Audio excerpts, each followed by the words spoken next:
Don't hang up that phone. We've found what you're looking for. Welcome to the Let's Talk Cabling Podcast with Chuck Bowser, RCDD. Well, seeing how we're pulling Category 6A, the most powerful twisted pair in the world, you gotta ask yourself this one question. Did I pull 295 or 300 feet? Well, do you feel lucky? Do you, punk? What exactly does RCDD stand for? Registered Communications Distribution Designer.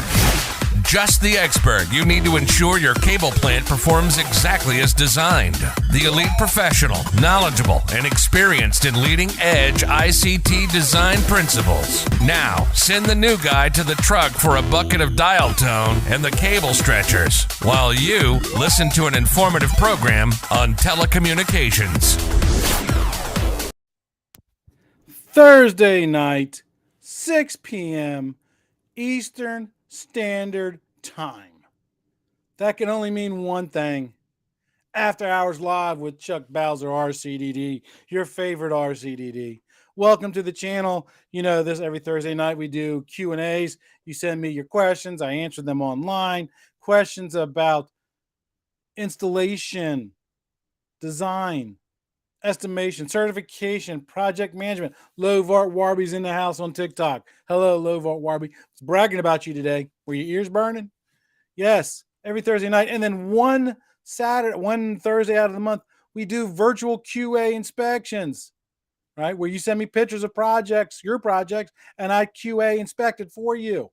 I'm your virtual QA inspector. Yes, absolutely. Now, you always know we always start off with every Thursday night after Hours Live with one thing and one thing only. And what is that? Ed, the old tech guy's in the house. Ed, hang around. I got a question you might be able to help me with. So the first question I ask is, what are you drinking? What are you drinking today? Chuck is drinking water. Water. That's all Chuck's drinking today. I literally finished teaching the class 30 seconds ago. I didn't have a chance to do anything. I don't even have my computer hooked up to the LAN. I'm doing it wirelessly. Hope it doesn't have any issues. Water. Tell me in the chat box in the thing, what are you drinking tonight? What are you drinking? Oh, that water feels good. That water feels absolutely good. So let me see. Dr. Pepper is Liv Warby's favorite there. Let's check the chat box here. See what some people are drinking. Jasmine's in the house. Hey, Jasmine, how you doing? She's also drinking water, my newly minted RCDD. And then this person says, hi, but you didn't tell me what you're drinking, no? So, okay, there you go. Now, we always go into the next step after the drink is don't forget the QR code, which is right there. If you like this content, scan that QR code with your phone, buy me a cup of coffee. Or schedule a 15-minute one-on-one Zoom call with me after hours, of course. Right? It just helps support the show. It costs money to run the show. And the wife is not happy that I'm footing the bill right now. She doesn't know that. Yes. So I need support. I definitely need support. So today's acronym challenge, moving to the next thing that we always do on the show. Acronym challenge. Today's acronym challenge should be relatively easy. Today's acronym challenge is POE. What does POE stand for? I'll give you a few seconds to figure it out. POE. What does that acronym stand for? You know, our industry loves acronyms. The only thing it loves more than acronyms is it loves changing acronyms.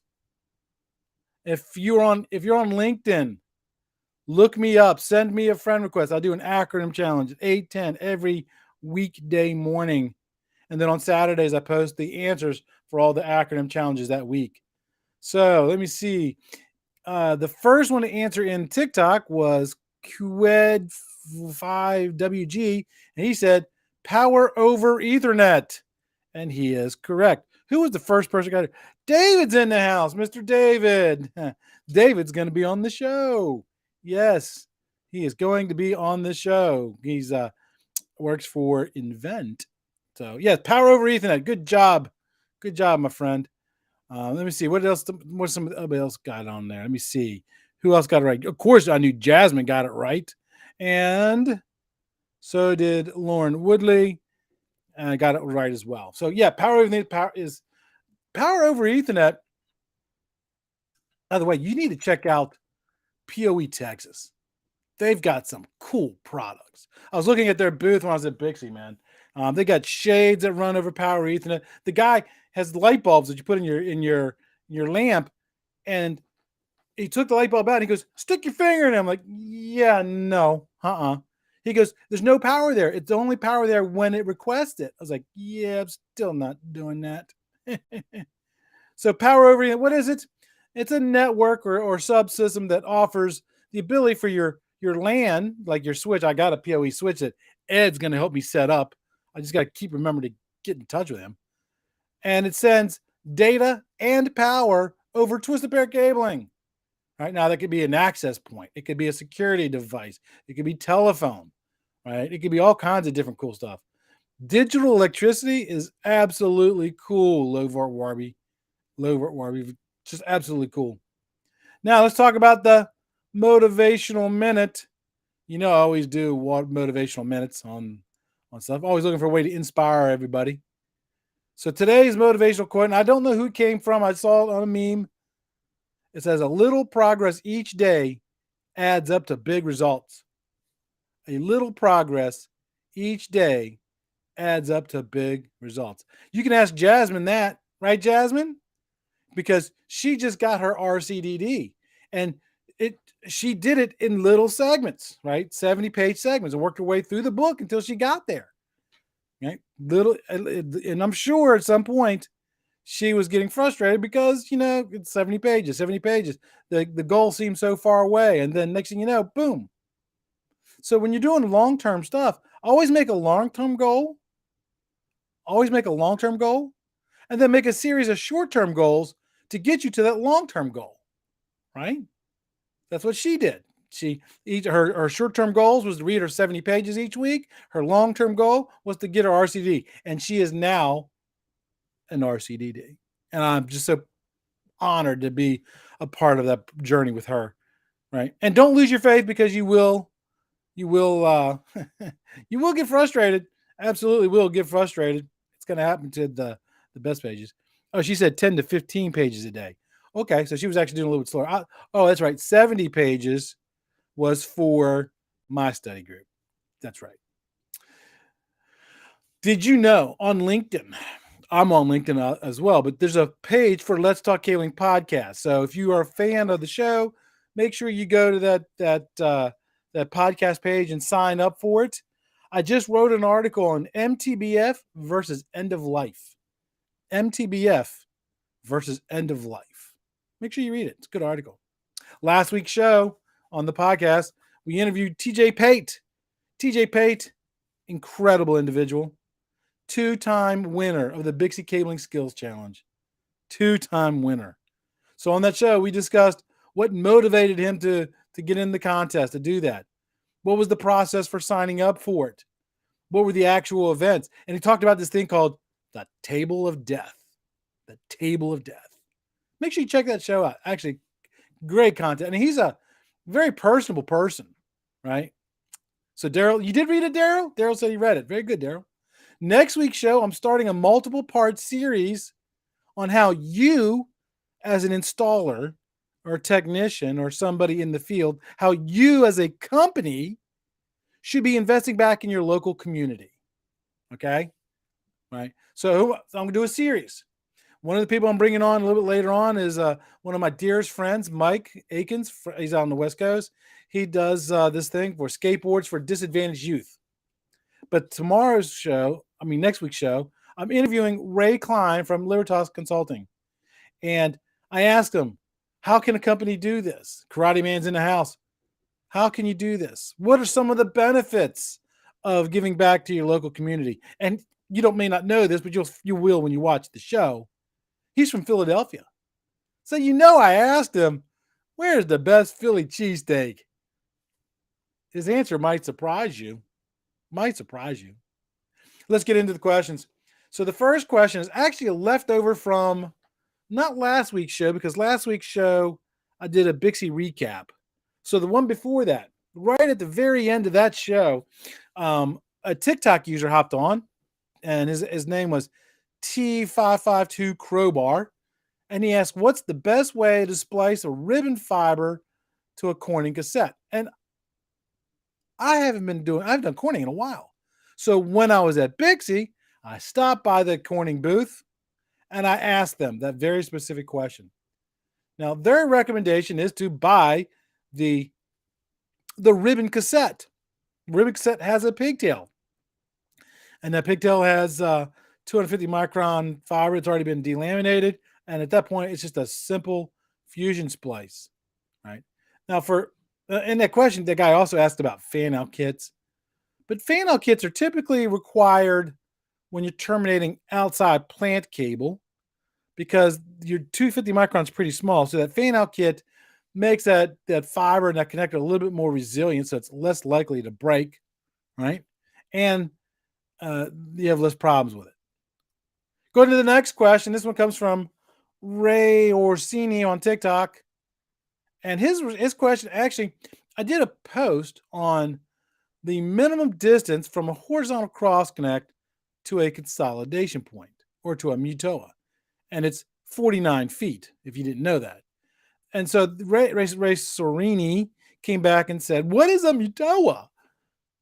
I did a series on it on the podcast about 6 months ago. So there's a full length show on Mutoa versus consolidation points. So I suggest you watch it. But in a nutshell, Mutoa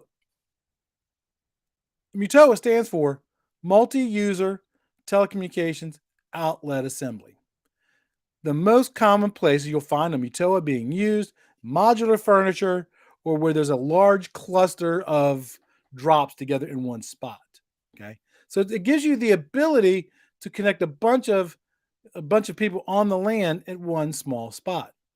Now, the advantage of using a Mutoa is it's really built for frequent changes. That's why it's really good for modular furniture, because modular furniture is always being changed around.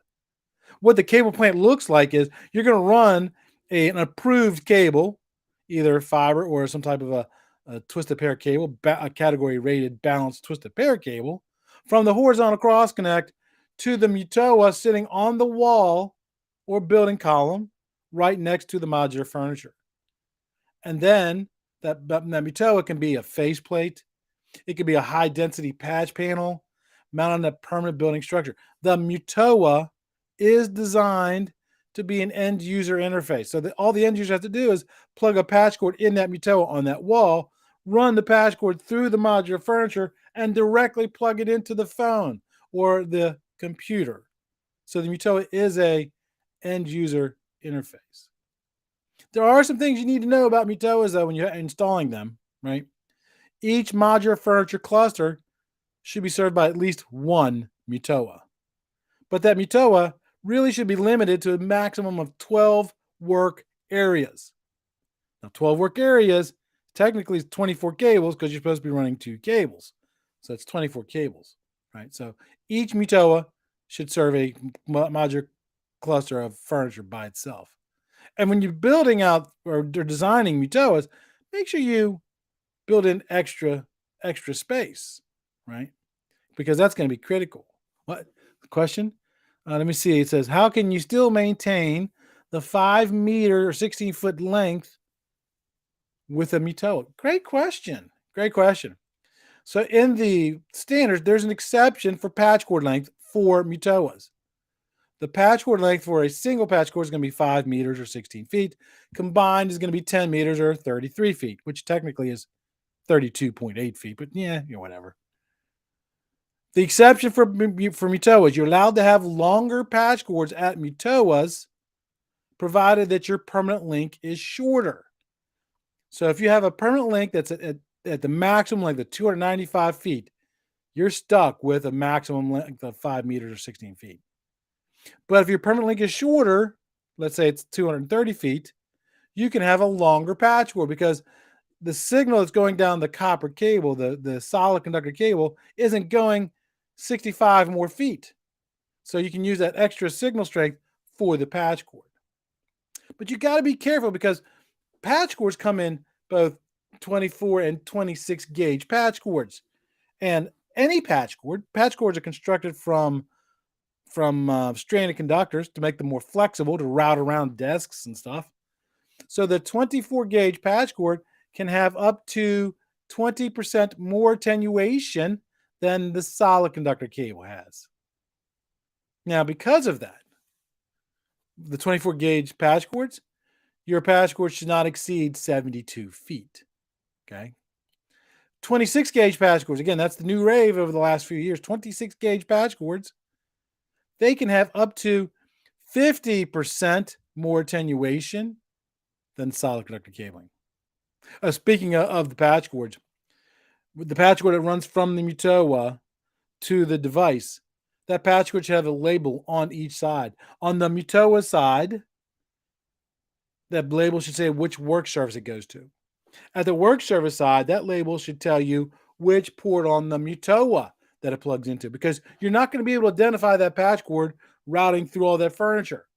If you got both sides labeled, then you can easily just disconnect, go to the other side, disconnect, and you can be assured that you disconnected the right one. As I said earlier, make sure that Mutoa is mounted on permanent building structure, a wall, a building column, right? Right. Now, avoid putting Mutoas in the ceiling or putting them underneath the floors, okay? A Mutoa is it's a faceplate with a lot of connectors going to it, right? So you just think of a regular faceplate. You plug the patch cord from that faceplate into your device. A Mutoa is the same thing, but it's got a lot more ports, right? Or it could be, like I said, that high density 24 port patch panel.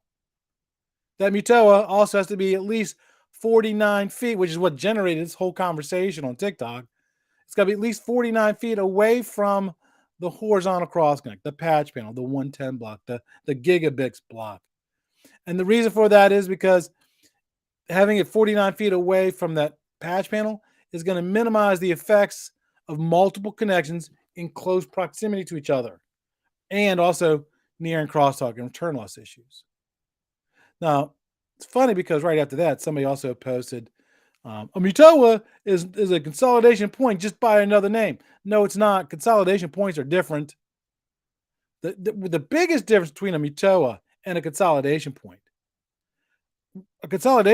you're putting an additional connection in the middle of the run somewhere. You're running a cable from the patch panel to the consolidation point. In that consolidation point, you can use a 110 block, a gigabits block, or whatever. And then you can run a cable from that block down the wall, through the furniture, and mount a faceplate in the furniture. Okay. That's the difference. Now the faceplate's actually where the work surface is. Okay. They're different.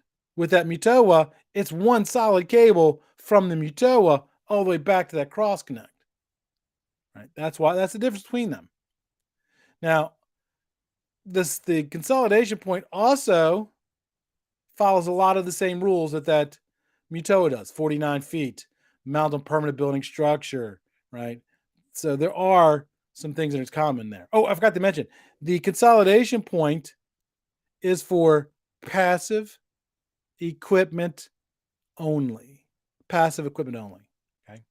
And another question I get quite often about consolidation points, right, is consolidation points.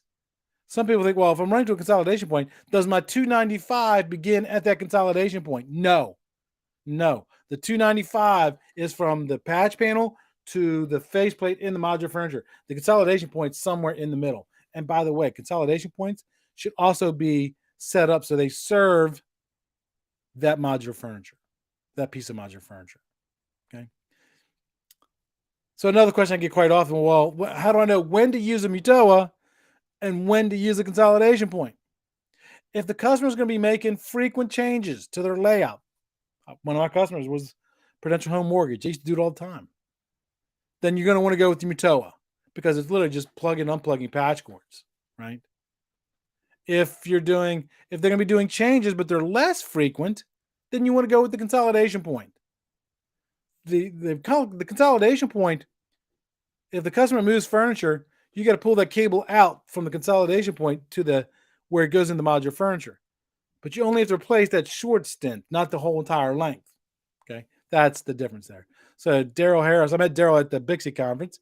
He says devices plug into MUTOAs, work area outlets, plug into consolidation point. Good. Yes. Excellent, Daryl. Great job. The next question, this one comes from Dexter. Dexter says, my employer is requiring me to arrive at work at 8 a.m. and then they put me in a holding pattern until they need me. Shouldn't I get paid for that wait time? So I'm going to tell you right now, first and foremost, I am not a lawyer. Hey, Only Fiber, I saw you. I'm not a lawyer, and I can't give you legal advice. So I suggest that you take this up with a lawyer if you want legal advice. It's a felony in Florida to give legal advice. But I can tell you what the federal law says. If you look it up, 29 Code of Federal Regulations 785.15, that's basically called on-duty wait time and requires the company to pay you. Now, the bigger question is, why is the company doing this? Right? As a manager, I was always keenly aware of people's time, and I would schedule them to show up exactly when I needed them. Because you know what? Employees' time is valuable. It's valuable to me. It's valuable to them. It's valuable to their family. Most importantly, their family. So I was really keenly aware of that. Now, if this is just a one-time deal where they told you to show up and put you in a work pattern, okay, that's not a big deal there. I would have a talk with my supervisor that did it to me and ask, what can we do in the future so this doesn't happen again? And make sure you have an open conversation. If this thing's happening all the time, I'd find a new job. Be honest with you. I would find a new job if they weren't paying me for that on-call wait time. And in today's labor market, it's favoring the employees right now. Question number 5. This comes from Jeff. Jeff wants to know, why is there a high and low setting on my punch tool? A lot of punch tools have two little round things that you can adjust. One is a lock to hold the blades into the backside of the punch tool. The other one says high and low. The low setting is for when you're terminating jacks and patch panels. Jacks and patch panels have printed circuit boards inside of them. If you have it set on high, you could damage the printed circuit board inside of them. So don't have it set on high unless the manufacturer of that jack tells you to do so. The high setting on that punch tool is really best for when you're doing 110 blocks and you're seating C4 clips and C5 clips. That's the best thing for that. Question number 6, this comes from Scott on Instagram. Scott says, I have a customer who wants me to bond to a cold water pipe if no ground is provided or if it's an unusual condition. I feel this isn't right. So the question really boils down to, do you want the code answer or do you want the standards answer? Codes is going to tell you, yes, you can. But codes is for safety. Codes are not for performance. Codes is going to tell you that you can use a cold water pipe as long as 2 conditions are met. 1, it's attached to the cold water pipe within 5 feet of where that pipe goes through the wall outside of the building. The process there is that you can see the pipe to make sure that nothing got spliced there. And then the second condition is there has to be 10 feet of direct earth contact on the other side of the wall. And the only way I know how to check that is with a shovel. Okay. You can use a cold water pipe as a supplemental ground. Absolutely, you can. You shouldn't be using it as a primary. Okay. And the standards are going to tell you, don't use it as a primary, use it as a secondary. And you can always put in your own ground rod. They're not that hard to put in. The hardest part of putting in a ground rod is testing the ground, right? You got to use a 4-prong earth measure to make sure that you're not going to drive in another piece of metal, drive the ground. There's specific training on how to do that. Make sure you get that, okay? And then that way you got your primary source for that. Now, the reason that they don't recommend that you use copper piping for ground or bond to a ground is because of PVC and PEX pipe. If you're using a cold water pipe on the other side of the building, you attach to it, you don't know what's between that and the 50 feet of pipe that's going to where it goes out of the building. A piece might have gotten spliced because they had a leak.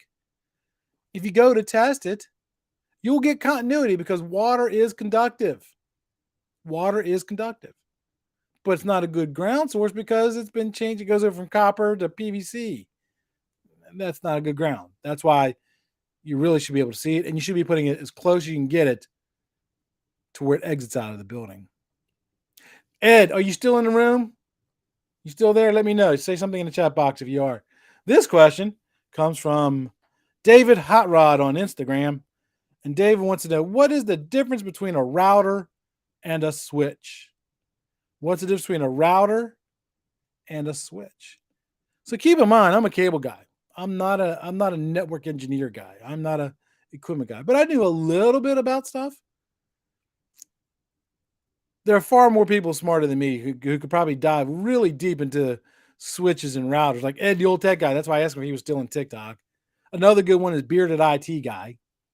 But in simple descriptions, the differences between them, a switch is going to give you connectivity within your local area network, right? That switch drives traffic from one port to another port. So my computer talks to my wife's computer. My wife's computer can talk to the printer. So it's within the network, right? And it's doing that by using MAC addresses. A router is based on IP addresses, and it's typically connecting two networks together. One of the easiest examples I can come up with is my cable TV router sitting out there in my living room. Now, technically, my cable TV router is a combination unit. It's a router and a switch, but it's a router. So that takes the network from the cable TV company, brings it into the house. In my scenario, I've got that connected to a switch. And then on that switch, I got my wife's computer, my printer, my network attached storage. So my network is attached to their network through the router that the cable TV is providing. Does that make sense? Right. Like I said earlier, some routers can do both. Right. Like my cable TV router is doing both at the same time right now. So there you go. So let's see. Let's check out some questions there. So TJ is in the house. I was just bragging about you, TJ. He's my man. Michael's in the house. Michael, I learned the hard way about high and low settings on a punch tool. I split my finger open. Oops. Piece of advice: never punch your finger. It's funny you say that, Michael, because there's a tool called a five banger. It terminates five pairs all at one shot. When I got my first one, oh God, I was probably early 20s. I was like, oh man, this is pretty cool. And so then what I did was I actually put it in my palm of my hand. I went ka-chink. It left 5 little marks right across the palm of my hand. Oops. Yeah, there you go. Oh, one of my longtime friends is in the house, Frank. How you doing, buddy? Frank and I go back to when Chuck was knee-high to a grasshopper. Frank, I think we met when I was 7, I think. And we've been friends ever since. He lives in Utah now. I live in Florida. I don't get to visit him as much as possible. Let's see. Robert Lancey says a router inter-network communication, switches intra-network. I love that.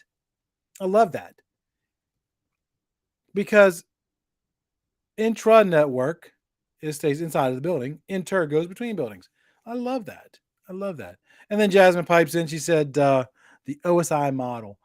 Yeah, you probably know more about the OSI model than I do. Because like I said, I'm a knuckle dragging cable guy. That's all that's my story, and I'm sticking to it. Okay, we're at 29 minutes and 30 something seconds. Up there goes my clock, 6:30 for that meeting I had 3 years ago that I still haven't turned off the alarm yet. Yeah, one of these days I will. Is there any final questions before I sign off for the last time for today's show? I'll give you a few seconds to think of one and type up one. While you're doing that, I just remind everybody I'm broadcasting live on Facebook, TikTok, LinkedIn, and this will actually get posted out audio to the audio podcast platform as well. Make sure you check out the website, letstalkcabling.com. You'll connect all that stuff there. Okay, I don't see any questions. So with that being said, I always sign off with knowledge is power. Good night, everybody.